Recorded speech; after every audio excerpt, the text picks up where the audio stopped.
सोलापूर शहरातील आज तुम्हाला माहिती आहे की जे काही जुने 34 टाके आहेत यात नवीन अजून 34 टाक्याच्या भर पडून सोलापूर शहराचा 2060चा रेशो पकडून 2060ची लोकसंख्या पकडून या ठिकाणी आपल्याला 1,500 कोटीची या ठिकाणी प्रकल्पाची या ठिकाणी आपण मान्यता दिलेली आहे। आता सध्याची जी आहे ती 800 किलोमीटरची आपली जी पाईपलाईन आहे ती पुढे एक्सटेंड करून आपण जवळपास 1100 ते 1200 किलोमीटरची जी पाईपलाईन आहे ते सोलापूर शहरातील सर्व शहरामधनं या ठिकाणी ते जाणार आहे। आणि लोकांना ज्या ठिकाणी आपल्याला प्रत्येक एरियाला आपण एक एरिया दिलेला आहे।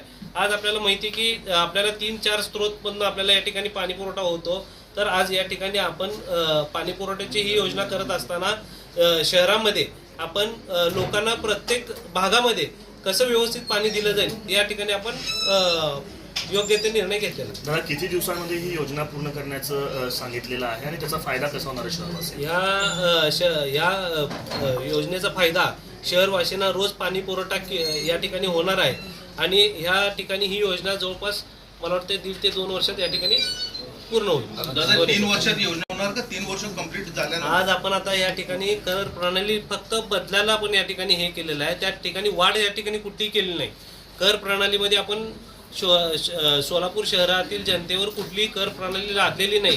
कर प्रणाली चेंज झाली म्हणजे या ठिकाणी आपण कर प्रणाली वाढवला ह्याचा अर्थ असं होत नाही। सोलापूर शहराला समजा कुणाला 10,000 टॅक्स येत असेल तर त्या ठिकाणी तो कसं मेंटेन केला जाईल। 10,000 टॅक्स असेल तर 900, 9,060, 9,500 म्हणजे त्याचा जो ग्रोथ आहे तो ग्रोथला आपण या ठिकाणी मान्यता दिलेली नाही आहे। आपण फक्त कर प्रणालीला चेंजला मान्यता दिलेली आहे। दादा, खरं तर याच्या आधी जे सोलापूर शहराला पाणी पुरवठा होतो आठवड्यात एकदा होतोय। आधी सांगण्यात आलं की उजनी ते सोलापूर दुसरी पाईपलाईन झाली की ती पूर्ण होऊन जाईल, पाणी 1 दिवसाआड येईल।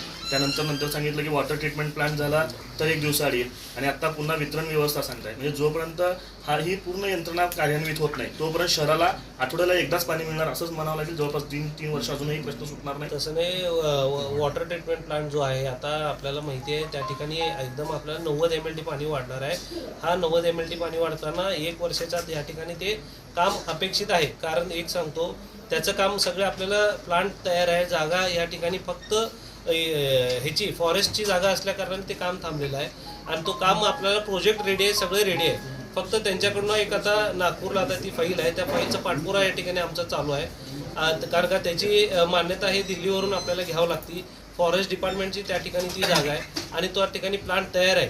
सोलापूर शहराला तो प्लांट चालू झाल्यानंतर एकदम 90 MLT पाणी वाढणार आहे।